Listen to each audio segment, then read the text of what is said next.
Hello children. पिछली video में हमने क्लास 4 के English text book sky under children unit 1 lesson 2 में चैप्टर को पढ़ा था, है ना। और इस प्रोज को, इस स्टोरी को पढ़ा था। और मैं आपसे ये जानना चाहती हूँ कि इस स्टोरी को जानने के बाद बच्चों आप क्या बता सकते हो? Can you tell me what did you learn from this story? इतनी अच्छी मज़ेदार स्टोरी से आपने क्या सीखा या क्या शिक्षा मिली आपको? Okay, I will tell you. You should always care about your parents. यही शिक्षा मिली कि आप अपने पेरेंट्स की या माता पिता की हमेशा देखभाल करोगे, परवाह करोगे और उनके रेस्पेक्ट करोगे। ठीक है, तो चलिए अब इस आज के वीडियो में हम इस कहानी के क्वेश्चन आंसर्स और एक्सरसाइजेज जितने भी दिए हुए हैं पेज नंबर 11 to 14 उसे देखते हैं, है ना, और उन सबको सॉल्व करते हैं। तो सबसे पहले आपको देखिए यहाँ पे पेज नंबर 11 में दिया हुआ है रीड एंड फाइंड। पढ़िए और पता लगाइए। सेक्शन ए में आंसर दीज क्वेश्चंस, माने इन प्रश्नों के उत्तर दो। देखिए मैंने आंसर लिखा हुआ है, आपको अगर क्लियर है तो आप इससे नोट कर सकते हो, वरना मैं सारे आंसर्स को एक बार बोल भी रही हूँ। क्वेश्चन नंबर 1 है who way the children of sky. बहुत आसान है, माने स्काई के बच्चे कौन कौन थे। तो आपको पता ही है उनके 3 बेटे थे। हम उत्तर इस तरह से लिखेंगे, देखिए, the sun, the wind and the moon were the children of sky, है ना। The sun, the wind and the moon were the children of sky. ठीक है, next question, who were greedy and selfish. यानी इन तीनों में लालची और सेल्फिश यानी कि स्वार्थी कौन थे? तो वो भी हम लोग जानते हैं। देखिए उत्तर, इसका आंसर होगा the sun and the wind were greedy and selfish. तो आपको करना क्या है, उत्तर लिखना है और बाकी क्वेश्चन का ही पोर्शन लिख दिया जाता है, इसलिए बहुत आसान होता है। देखिए इसका उत्तर है दो बेटे जो थे सन और विंड, यही दोनों ग्रीडी थे। तो हम लिखेंगे the sun and the wind were greedy and selfish. तो ग्रीडी एंड सेल्फिश तो क्वेश्चन में ये वेयर ग्रीडी एंड सेल्फिश यहीं पे लिख दिया, केवल उत्तर था सूरज और हवा या पवन, ये दोनों लालची और सेल्फिश थे। क्वेश्चन नंबर 3 देखिए, why did the mother thank the moon. माँ ने अपने तीसरे बेटे मून का धन्यवाद क्यों किया?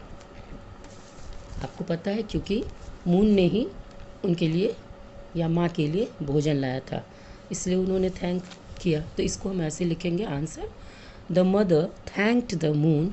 देखिए यहाँ थैंक्ड, यहाँ पास्ट टेंस हो जाएगा, के में थैंक में ईडी लगा देंगे। The mother thanked the moon because, BECAUSE, because only he was brought food for his mother. तो BROUGHT ब्रॉट, बिकॉज का स्पेलिंग मैंने बताया, ओनली ही वॉज माने केवल उसी ने उस माँ के लिए खाना लाया था, इसलिए माँ ने मून का धन्यवाद किया। एक बार फिर उस उत्तर को मैं पढ़ती हूँ, अगर आपको ठीक से विजिबल नहीं है तो, the mother thanked the moon because only he was brought food for his mother. Question number 4, what did the mother tell her children. माँ ने अपने बच्चों से कहानी के अंत में जो कहा था वो क्या कहा था? तो देखिए माँ ने क्या कहा था, the mother told her children, यहाँ टोल्ड हो जाएगा टेल का, the mother told her children not to be so greedy and selfish. अपने बच्चों से माँ ने यही कहा था कि इतना भी लालची और स्वार्थी नहीं होना चाहिए। Question number 5, which character in this story would you like to be. अब है यहाँ पे क्वेश्चन नंबर 5 कि इस स्टोरी को पढ़ने के बाद आपको क्या लगता है कि आप इसमें से कौन से कैरेक्टर को पसंद करोगे या क्या बनना चाहोगे इन कैरेक्टर में से? मून, विंड, सन, क्या कौन सा आपको पसंद है? तो देखिए आधा मैंने लिख दिया है, आई like to B.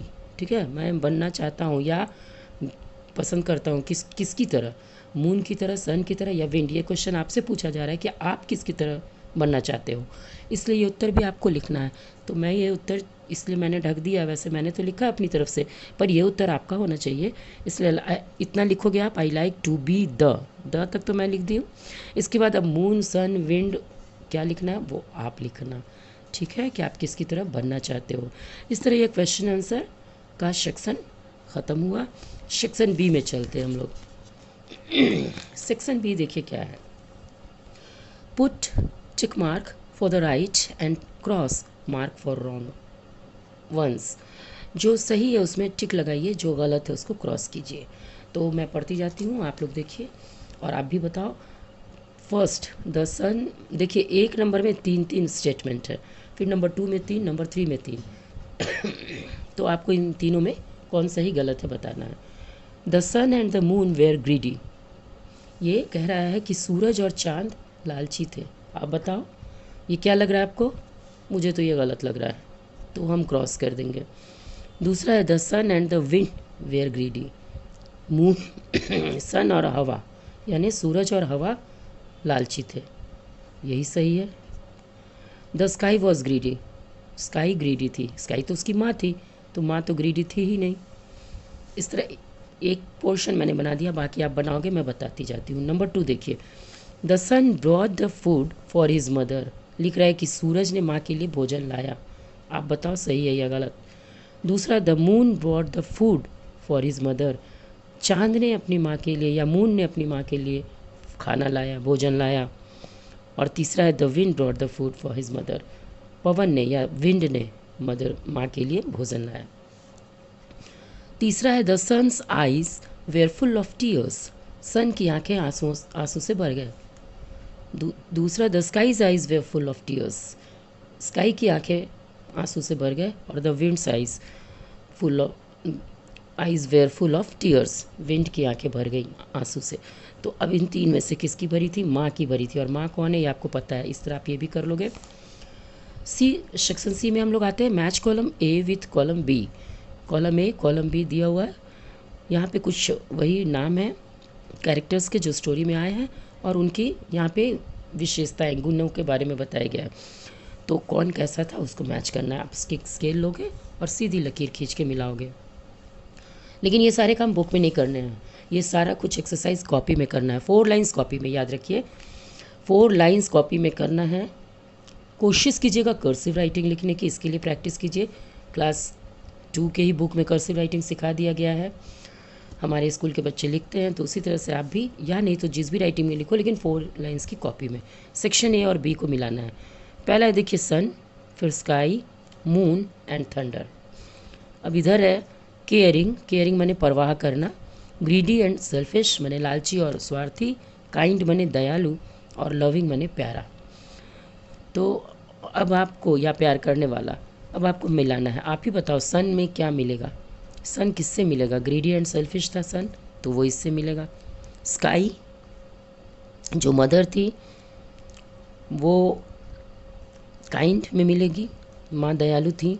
Moon caring में, क्योंकि वो माँ की परवाह करता था। और थंडर लविंग में आ सकता है, क्योंकि वो उसके अंकल थे। पेज नंबर 12, पेज नंबर 12 में देखिए सेक्शन डी। यहाँ भी लिखा है पुट टिक मार्क और cross against the following statements. A B C 3 statement दिए हुए हैं, आपको जो सही है उसको टिक करना है, जो गलत है उसको क्रॉस करना है। We should obey our parents and elders, हमें इस कहानी की जो शिक्षा मैंने बताई थी आपको अभी शुरू में इसी वीडियो में, वही दिया हुआ है। तो क्या शिक्षा मिली देखिए। पहला है वी शुड ओबे, हमें आज्ञा माननी चाहिए अपने बड़ों की और अपने माता पिता की। तो ये सही होगा कि गलत, ये करिएगा आप। We should help our family members, हमें अपने परिवार के सदस्यों की मदद करनी चाहिए। और सी है our old grand parents should not be respected, हमारे जो पुराने बूढ़े मतलब जो दादा दादी हैं, ग्रैंड पेरेंट्स है यानी दादा दादी नाना नानी, उन्हें हमें रेस्पेक्ट नहीं करना चाहिए, उनका आदर नहीं करना चाहिए। ये 3 स्टेटमेंट है, तो आप खुद बता सकते हो कौन सही और कौन गलत है। अब चलिए यहाँ पे है think and write. In this box there are letters. Think माने सोचो, राइट माने लिखो, पहले सोचो फिर लिखो। तो हम लोग पढ़ते हैं, करना क्या है। In this box there are letters, यहाँ देखिए एक बड़ा सा बॉक्स है और उसमें कई छोटे छोटे बॉक्स बने हुए हैं, बॉक्सेस बने हुए हैं। इन सारे बॉक्सेस में एक एक लेटर भी लिखा हुआ है। If you put the letters together, अगर आप कुछ लेटर्स को इकट्ठा करते हो, you get the relations of your family members, तो आपको अपने परिवार के सदस्यों का रिलेशन का नाम पता चलता है। यानी बन जाता है नाम। Pick out those words and encircle them. तो आप ऐसे वर्ड्स को ढूंढिए जो कुछ इकट्ठा किए हुए शब्दों अक्षरों से मिलकर बने हों और जो फैमिली मेम्बर्स के नाम हों। तो देखिए हमको इसको घेरा लगाना है, पहले हम लोग ढूंढते हैं। आपको ढूंढना है, जैसे इधर से आइए, अगर डी से देखें तो DAUGHTER, ये देखिए डॉटर बन रहा है। एक मैं करूँगी, बाकी आपको करना है। तो इसको हम लोग यहाँ से यहाँ ला करके आर तक यूँ घेरेंगे बेटा। ये घेर दिया, DAUGHTER, डॉटर। डॉटर मैंने बेटी। अब इसी तरह से और आपको भी ढूंढना है, हम लोग चलिए ढूंढते हैं। एक इधर देखिए FA,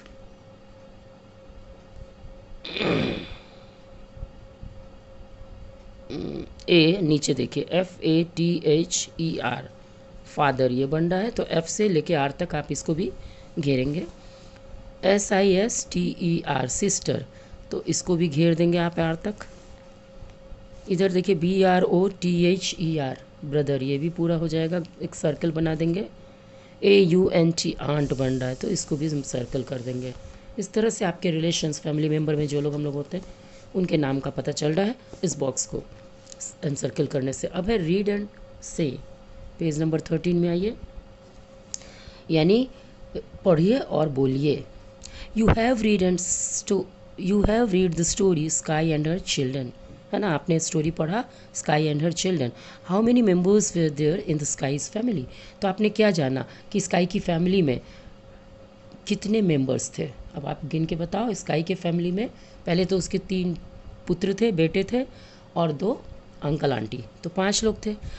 और did they cooperate with one another, क्या वो एक दूसरे किसका सहयोग करते थे। आपको क्या लगता है, व्हाट डू यू थिंक, आप क्या सोचते हो कि वो एक दूसरे का सहयोग करते थे कि नहीं। Why should we cooperate with one another, क्यों हमें एक दूसरे के साथ सहयोग करना चाहिए, क्यों एक दूसरे के साथ मिलकर रहना चाहिए, आप बताओ।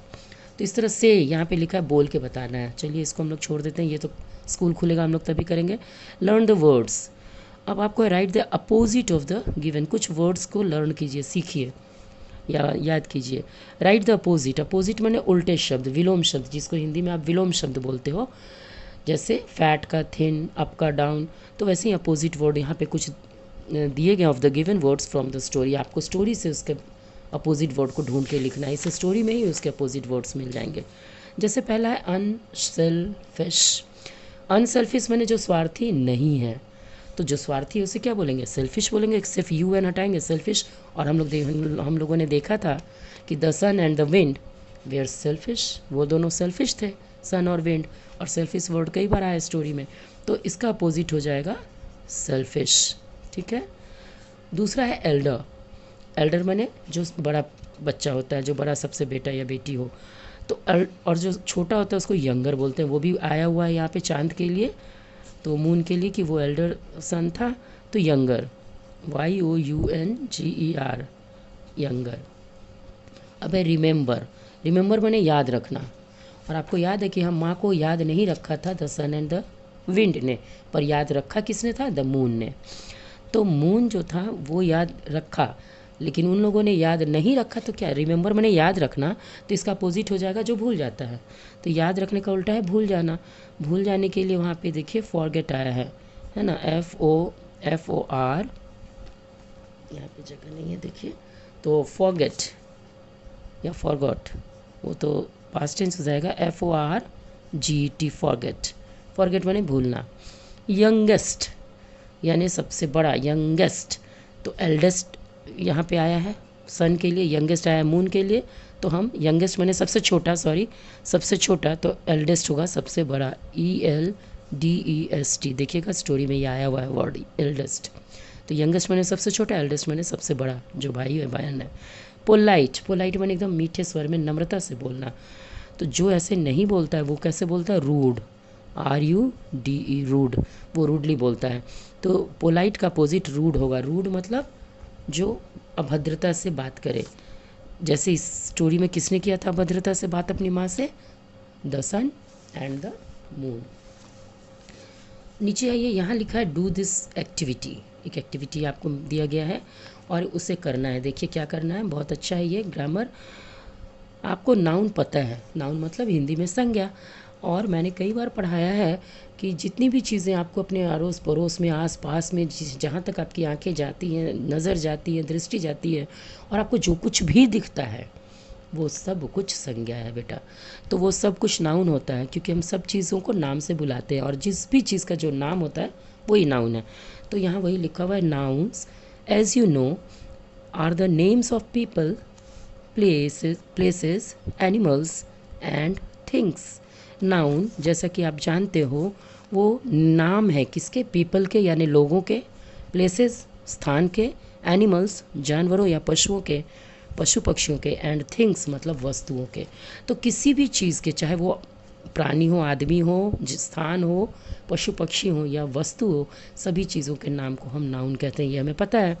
In fact anything that has a name is noun. इस तरह से जो भी नाम है वो नाउन है। Nouns that are the names of particular persons. लेकिन कुछ नाउन ऐसे हैं जो किसी पर्टिकुलर माने किसी खास पर्सन्स यानी व्यक्ति या प्राणी, प्लेसेस किसी खास स्थान, या थिंग्स यानी किसी खास वस्तु के नाम जब होते हैं, are known as proper noun. तो आपको क्या कह रहा है? नाउन तो कॉमनली सभी नाम को नाउन कहते हैं, लेकिन जब किसी खास व्यक्ति, खास वस्तु, खास स्थान के नाम हम बोलते हैं तो वो प्रॉपर नाउन कहलाता है। जैसे हमने कहा ताजमहल, तो ताजमहल प्रॉपर नाउन हो गया। हमने कहा दिल्ली, प्रॉपर नाउन हो गया। महात्मा गांधी प्रॉपर नाउन हो गया। या राम, सीता, वो किसी खास व्यक्ति का नाम है, तो ये सब प्रॉपर नाउन हो गया। फॉर एग्जाम्पल हेमंत, अब जैसे हेमंत किसी का भी नाम हो सकता है, तो ये खास हो गया, वो खास व्यक्ति है जिसका नाम हेमंत है। सन सूरज, जनवरी महीने का नाम है। रांची ये एक शहर का नाम है।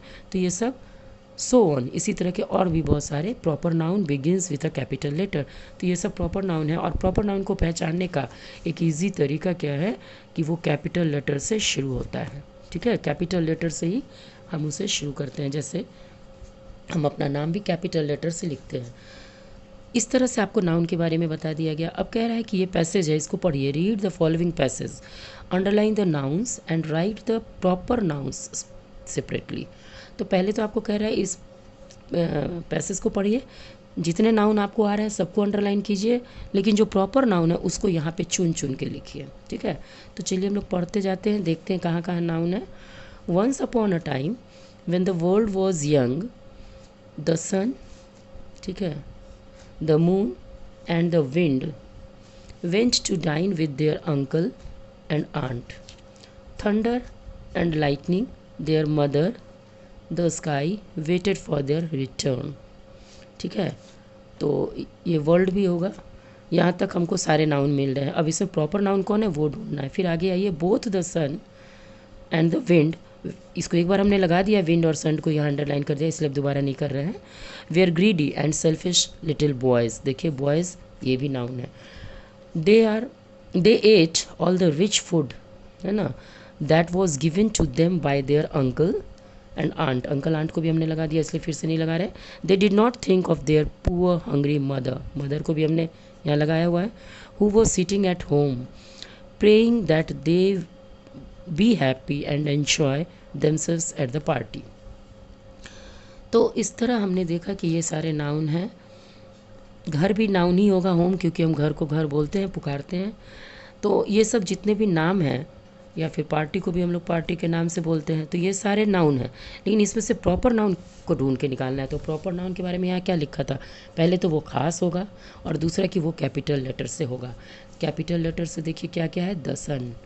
हाँ, तो जैसे यहाँ लिखा है स्मॉल लेटर टी द में है और कैपिटल लेटर एस सन में है, तो स्मॉल लेटर हम लोग द लिखेंगे और कैपिटल लेटर सन लिखेंगे। नेक्स्ट है दूसरा द मून, तो फिर इसी के नीचे हम लोग द मून, मून का एम कैपिटल है, तो हम लोग यहाँ कैपिटल लिखेंगे, जैसे लिखा हुआ है वैसे ही लिखना है। फिर यहाँ पे अगला है द विंड, विंड का कैपिटल लिखेंगे, डब्ल्यू कैपिटल होगा। अगला देखिए और कहाँ आ रहा है, थंडर, थंडर आ रहा है, ये कैपिटल से शुरू है, तो थंडर जो उसके अंकल थे। उसके बाद लाइटनिंग, LIGHTNING, लाइटनिंग। फिर है स्काई, द स्काई में स्मॉल लेटर टी द, और स्काई का एस बड़ा होगा, बस। तो ये सारे, और देखिए प्रॉपर नाउन तो कहीं नहीं है, ये सारे हमें प्रॉपर नाउन मिल गए। ठीक है, ये इस तरह से बनेगा पेज नंबर 13। पेज नंबर 14 में आइए, प्ले दिस गेम। ये गेम है, मतलब रिडल है, इसका मतलब होता है पहेली। आप बहुत सारी पहेलियों को समझते होंगे, जानते होंगे, बहुत लोग पूछते हैं एक दूसरे से पहेली, ये भी बहुत मज़ेदार इंग्लिश में पहेली, और देखिए बहुत ही आसान है। मैं आपसे पूछती हूँ, हालांकि स्कूल खुला होता तो हम लोग एक दूसरे से, बच्चे भी पूछते, हु एम आई लिखता है, इस गेम को खेलिए, हु एम आई, मैं कौन हूँ, मतलब पहचानिए कि मैं कौन हूँ। अब सब अपने बारे में बता रहा है, लेकिन हु एम आई मतलब फिर अपने बारे में बोल रहा है कि मैं कौन हूँ, तो अपने बारे में कुछ कुछ विशेषताएं वो बतला रहा है, उसको पहचान के हमें उसका नाम लिखना है। तो पहला देखिए, आई एम येलो, जो बोल रहा है वो कह रहा है आई एम येलो, मैं पीला हूँ। आई एम राउंड, मैं गोल भी हूँ। I shine in the daytime, मैं दिन में चमकता हूँ। टू कीप यू वार्म, तुम्हें गर्म रखने के लिए। तो हु एम आई, तो बताओ मैं कौन हूँ। इस तरह से आपको याद होगा कल जो मैंने एक शीट दिखाया था आपको, ये वाला शीट जो मैंने दिखाया था, इसमें देखिए आपको कई आंसर इसी में मिल जाएंगे। आई एम येलो, ये देखिए येलो है, राउंड भी है, शाइन ये दोपहर को चमकता है और इससे हमें गर्मी मिलती है। तो पहला का उत्तर ही हो जा रहा है यहाँ पे द सन, है ना। तो हम लोग इसका उत्तर लिख देंगे द सन। नेक्स्ट है, अब आप पहचानिए, समझिए। आई एम वाइट, मैं सफ़ेद हूँ, उजला हूँ। माई शेप कीप्स चेंजिंग, मेरा आकार बदलता रहता है, मतलब हमेशा राउंड या गोल नहीं रहता हूँ, बल्कि कभी बदलता भी है। आई शाइन एट नाइट, मैं रात में चमकता हूँ। टू गिव यू लाइट, और तुम्हें प्रकाश देता हूँ। तो आप समझ ही गए होंगे ये क्या है। तो देखिए मून है, इसका शेप यहाँ पे राउंड है, लेकिन ये कभी आधा भी होता है और भी कम होता है, फिर पूरा ही ख़त्म होता है, इस तरह से। तो नेक्स्ट हम लोग लिख देंगे द मून, ये आपको पता है। लेकिन ये दो तो मैंने कर दिया, बाकी आप खुद करना। देखिए अगला क्या है, आई एम ब्लू मैं नीला हूँ। आई एम वास्ट, मैं बहुत विस्तृत हूँ, वृहत हूँ। All the heavenly bodies are my part, और जितने भी हेवनली माने स्वर्गीय बॉडी है, मतलब ऊपर जो आकाश में जितने भी बॉडीज़ हैं, जितने भी ग्रह हैं, या जो सूरज चांद सितारे हमें दिखते हैं, वो सब मेरे ही पार्ट है। तो मैं कौन हूँ, हु एम आई, मैं कौन हूँ। अब बताओ इसके बारे में, मैंने आपको कल भी पिछले वीडियो में भी बताया था कि आप घर से बाहर निकलो और ऊपर की ओर देखो तो विस्तृत आकाश दिखेगा आपको, नीला। तो इसका उत्तर ही आकाश है, द स्काई होगा। नेक्स्ट डी, आई ब्लो स्लो, मैं धीमे बहता हूँ। आई ब्लो फास्ट, मैं तेज भी बहता हूँ। I make you feel cold और मेक यू फील हॉट, मैं तुम्हें कभी ठंडक महसूस कराता हूँ तो कभी गर्म महसूस कराता हूँ। हु एम आई, कौन हूँ मैं। इस पहेली को आप खुद पहचानिए, मैं नहीं बताऊँगी, आप यहाँ उसका उत्तर लिखोगे। फिफ्थ है, I flow over the mountains, मैं पहाड़ों के ऊपर से भी बहती हूँ। I flow over the plains, मैं मैदानों में भी बहती हूँ। आई फॉल इन द सी, और मैं जाकर गिरती हूँ समुद्र में। हु एम आई, कौन हूँ मैं। तो ये तो बाकी सब तो आपको चैप्टर से मिल जा रहा है, स्टोरी से, लेकिन ये तो स्टोरी में नहीं था। तो कोशिश कीजिए जानने की, जो पहाड़ों पर से जो पहाड़ों पे बहती है, मैदानों में बहती है और गिरती है जाके समुद्र में, वो कौन है। द रिवर, रिवर माने नदी, तो इसका उत्तर रिवर, RIVER, रिवर। अब आपको नीचे कह रहा है कि इसी तरह के रिडल आप भी बनाइए।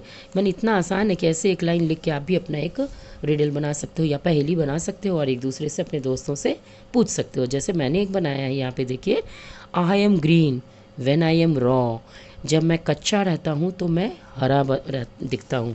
And became yellow when I am ripe, लेकिन जब पक जाता हूँ तो मैं पीला दिखता हूँ। I am the king of fruits, मैं फलों का राजा हूँ। हु एम आई, कौन हूँ मैं, बताओ। अब आप लोग समझ ही गए होंगे कि ये कौन है। नहीं समझे तो इसका उत्तर तो मैं कभी भी नहीं बताऊंगी, ये आपको ही बताना है बच्चों। और इसी तरह से आप भी कई पहेलियाँ बना सकते हो अपने दोस्तों से, और मुझसे भी पूछ सकते हो। ओके, नीचे आइए, find and write. Imagine you are going to school, यहाँ फाइंड मतलब पाइए, खुद ढूंढिए, एंड राइट और फिर लिखिए। ये बहुत ही अच्छा एक आपको दिया है आपकी इंग्लिश को अच्छा करने के लिए, वैसे अगर आप इंग्लिश में इसको ना लिख पाओ तो हिंदी में भी लिख के दिखा सकते हो, लेकिन कोशिश करोगे तो इंग्लिश में हो जाएगा। जैसे imagine you are going to school, कल्पना कीजिए कि आप स्कूल जा रहे हैं।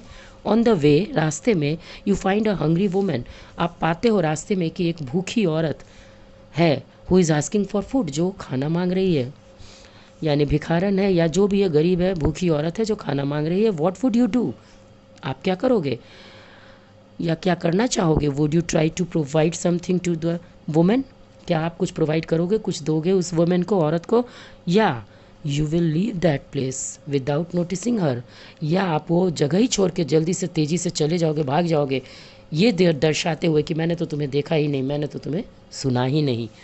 तो आप क्या करोगे? Right in a few lines, सिर्फ कुछ लाइनों में, 2 या 3 लाइन में आप अपनी मैंने बताई अपने बारे में कि आप ऐसे में क्या करोगे। तो ये, तो आप इसमें नेचुरली यही लिखना चाहोगे कि मैं उस महिला की मदद करूँगा और कुछ देना चाहूँगा। तो इसको आप ऐसे लिख सकते हो, जैसे नंबर 1 में I would like to help her, मैं उसकी मदद करना चाहूँगा। दूसरा, आई विल गिव